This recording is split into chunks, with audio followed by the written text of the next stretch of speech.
산촌 체류형 쉼터와 농촌 체류형 쉼터 뭐가 다른가요? 어떤 게 나한테 맞을까요? 귀천을 고민하시는 분들이 가장 헷갈려하는 질문입니다.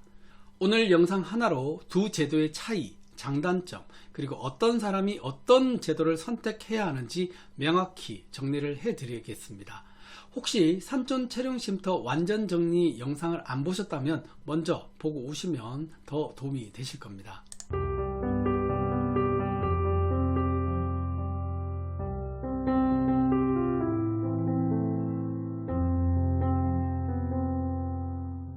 먼저 가장 중요한 개념부터 정리를 해드리겠습니다. 산촌 체류형 쉼터는 중심 키워드로 보면 살림, 자연, 휴식입니다. 농촌 체류형 쉼터의 중심 키워드는 농촌이고요, 생활이고 체험입니다. 어떻게 보면 비슷한 이런 키워드가 될 수도 있는데 조금의 의미 차이가 있습니다. 주관부처가 산촌 체류형 쉼터는 산림청이고요, 농촌 체류형 쉼터는 농림축산식품부입니다. 그래서 적용받는 법령 자체도 차이가 있기 때문에 여러분들 이 점도 꼭 개념에서 차이점을 아셔야 될 거라고 생각이 듭니다. 자, 목적은 산촌 체류형 쉼터는 산촌의 활성화와 산림 체험, 그리고 자연 친화적 체류, 이게 목적이 되겠습니다. 농촌 체류형 쉼터는 농촌 생활을 체험하면서 귀농과 귀촌을 유도하기 위한, 이게 가장 큰 핵심 키워드라고 생각을 하시면 될 것 같습니다. 결국 산촌은 숲이 중심이 되고 농촌은 생활이 중심이 되는 그런 목적으로 이 개념의 차이가 있다는 거 먼저 이해를 하시고 지역과 입지 살펴보도록 하겠습니다. 지역과 입지에서 산촌 쉼터 같은 경우에는 산림에 인접한 지역이겠죠. 그래서 어떻게 보면은 농촌보다는 더 수려하고 빼어난 경관을 바로 곁에서 내가 체험할 수 있고 휴식을 취할 수 있는 그런 장점이 있습니다. 고지대이고 오지의 비중이 높습니다. 그렇기 때문에 접근성은 상대적으로 농촌 쉼터보다는 불리할 수 있다는 점, 입지에서 농촌 쉼터와의 가장 큰 차이점이라고 보시면 될 것 같습니다.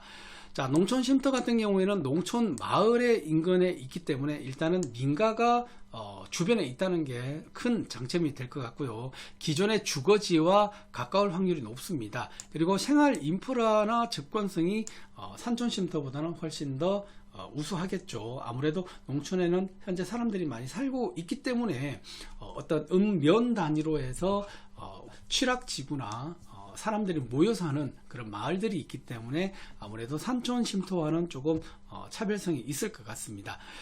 그래서 나는 좀 조용한 게 좋다 그러면 산촌 쪽이 더 맞을 것 같고요, 편의성이 좋다라고 한다면 농촌 쪽이 조금 더 낫다는 측면이 있습니다. 그래서 이 선택이 아마 여러분들의 선택에 있어서 가장 큰 분기점이 되지 않을까 저는 개인적으로 생각을 해 봅니다. 따라서 체류 방식과 생활 편의성의 측면에서 한번 보자면 산촌 쉼터 같은 경우에는 단기, 중기 체류를 중심으로 보시는 게 맞고요. 자연 체험이나 힐링의 목적이 더 많습니다. 일단 숲이 있기 때문에 나무라는 게 주는 또 편안함과 휴식, 그리고 힐링을 할 수 있는 그런 목적에서 본다면 산촌 쉼터가 훨씬 더 농촌 쉼터보다는 또 매력적일 수 있습니다. 하지만 생활 편의시설이 최소화되어 있기 때문에 약간의 불편함은 감소를 해야 된다는 것도 여러분들이 알고 가셔야 될 것 같습니다.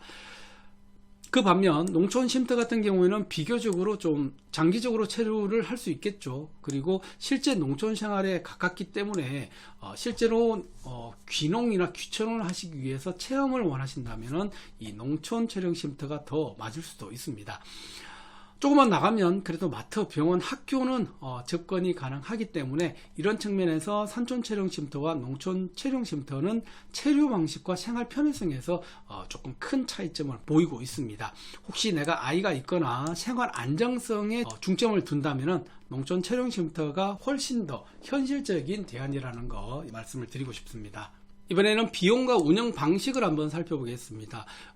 농촌 쉼터나 산촌 쉼터 둘 다 내가 내 맘대로 이렇게 지을 수 있는 것은 아닙니다. 어떤 법적인 테두리가 딱 있습니다. 지을 수 있는 요건도 있고 높이도 있고 그다음 면적도 있고, 그렇기 때문에 그 어떤 농촌 쉼터 같은 경우에는 또 경작에 대한 의무도 있습니다. 그렇기 때문에 그런 제도 안에서 지어야 된다는 부담이 분명히 있습니다.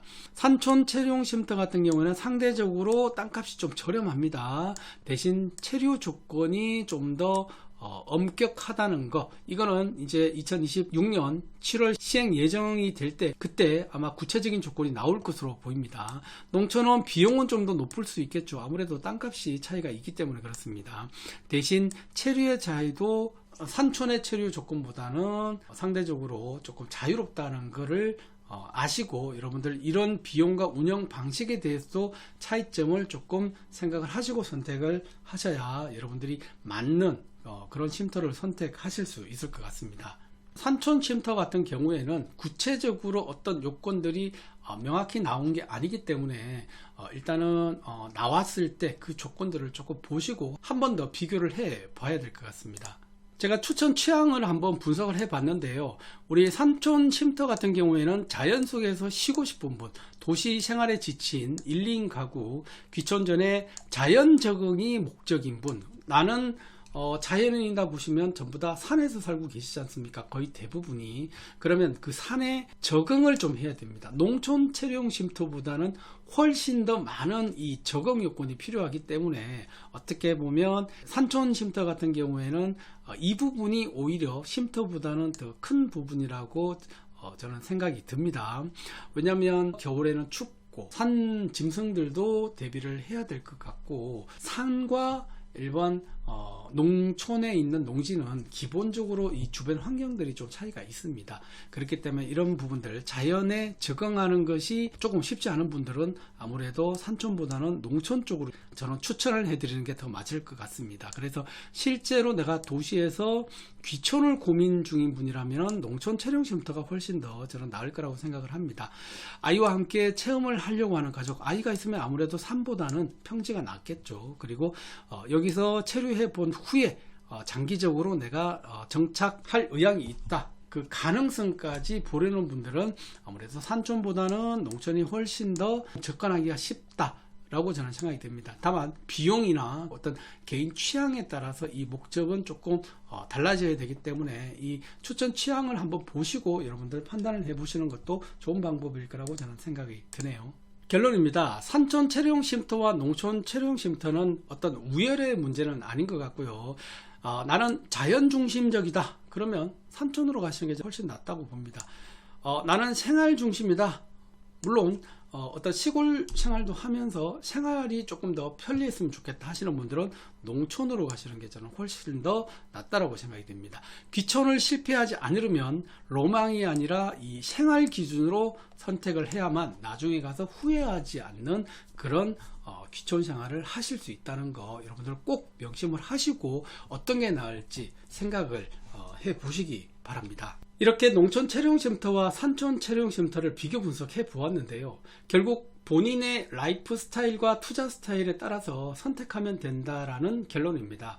혹시 더 궁금한 사항은 이전에 제가 업로드했던 쉼터 완전 정리 영상과 토지 투자 관점에서 쉼터 영상을 보시면 조금 더 도움이 되실 테니까요. 그 영상들도 한번 보시기 바랍니다. 자, 오늘 영상 여기까지입니다. 오늘 영상이 도움이 되셨다면 좋아요, 구독 꼭 부탁드리겠습니다. 감사합니다.